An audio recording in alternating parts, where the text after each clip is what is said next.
So in this video, we're going to go over how to integrate and differentiate the natural exponential function, or the exponential function base e. And the claim is that the derivative of e to the x equals e to the x. So the first thing we want to remember is from pre-calculus, if we have the natural logarithm, so ln of x, that the natural log is the inverse function for the natural exponential function base e, or e to the x.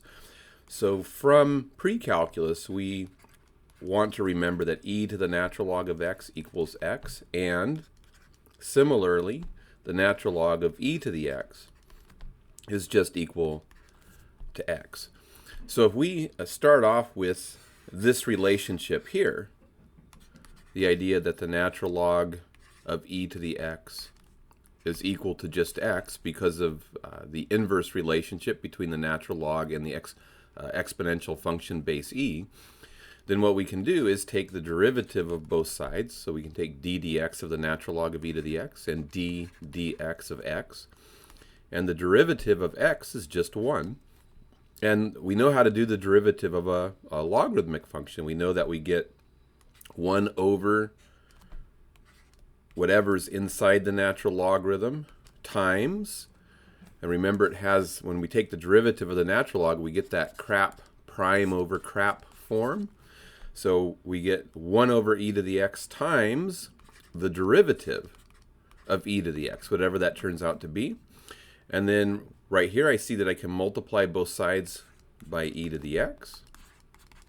And that gives me that the derivative of e to the x is just e to the x. So the natural log, the natural exponential function, or the exponential function base e, has a special property where it is its own derivative.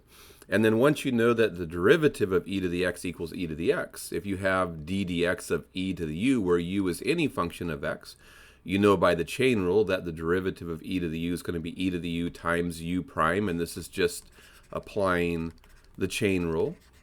And the other thing that we get immediately from this is we're going to get that the antiderivative of e to the x is e to the x. And that comes from the fact that once you establish that d dx of e to the x is e to the x, to figure out the antiderivative of e to the x, we would just integrate both sides with respect to x.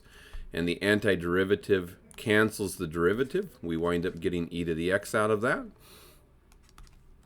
equaling the antiderivative of e to the x dx. And of course, what we could add in here is that we would get plus c, where we get any constant of integration, because if we check our work by taking the derivative of e to the x plus any constant, we would get the derivative of e to the x is e to the x, which we just established, plus the derivative of a constant is just 0. So we would get e to the x back. So antiderivative of e to the x is e to the x, and you have to remember to put that plus c, plus the constant of integration on it.